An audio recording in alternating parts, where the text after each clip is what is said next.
deməli alışverişi. 3 aydır maddə etmişəm. Heç bir top çit də satmamışam. Düz 100 manat zərərim var.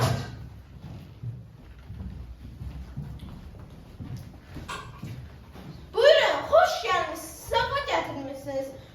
Buyurun parçalara bax. Hacı, biz bazarlığa gəlməmişik, başqa iş üçün buyurmuşuq. Bəylər, bir başqa vaxt eləsiniz, danışarıq. Müştəri gələn vaxtıdır, dükanın qabağını kəsməyin. Hacı, hamı bilir ki, sən 3 aydır 3 top çit satmamısan. Biz gəlmişdik ki, sənə 15 gündə 100 manat xeyir verək. Əgər istəmirsənsə, onda başqa məsələ. Necə?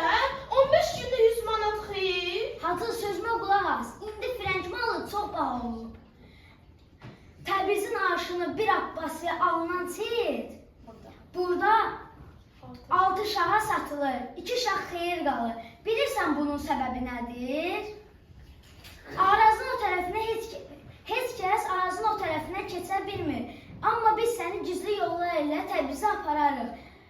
Əgər malı ucuz qiymətə gətirə bilsən, tez satıb yaxşı qazanc əldə edərsən.